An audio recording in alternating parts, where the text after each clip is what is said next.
Challah en 5 cours. Cours 5. Oubli ou perte de la Challah. Bet Amidrash La Cacheroute, premier réseau de formation à distance en France, présente les lois de la cacheroute en vidéo. Oubli ou perte de la Challah. Il est important de rappeler que la mitzvah de la Challah nous a été ordonnée par la Torah pour les pâtes pétries en Israël. Afin que l'on ne l'oublie pas, nos sages ont également instauré cette mitzvah pour les pâtes pétries en dehors d'Israël. Dans certains cas, on sera donc moins rigoureux pour les pâtes pétries en dehors d'Israël.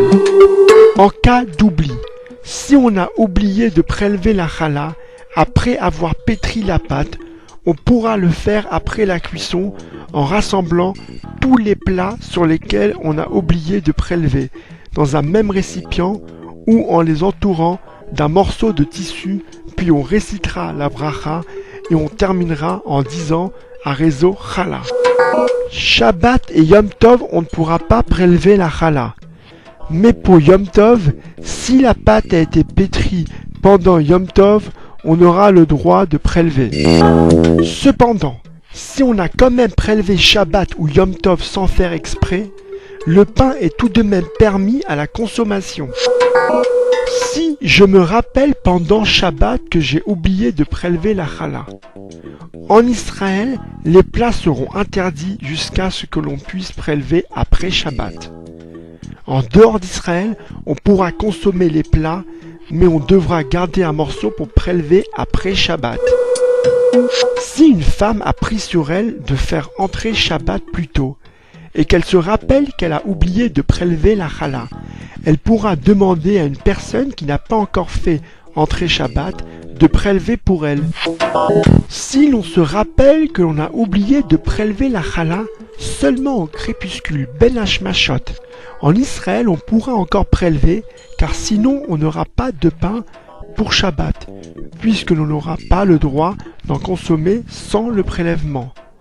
En dehors d'Israël, on ne pourra pas prélever, puisque de toutes les façons, on aura le droit de consommer le pain, mais on devra en garder un morceau pour prélever après Shabbat.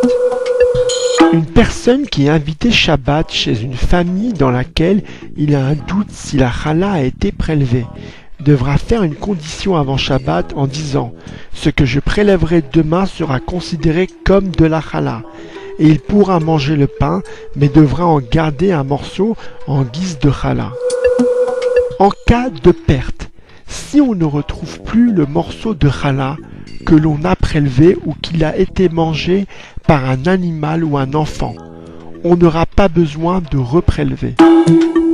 Si la Challah s'est remélangée à la pâte, on devra annuler le prélèvement devant 3 personnes, comme pour l'annulation des vœux. Atarat Nedarim, puis on reprélèvera, mais sans réciter la bracha.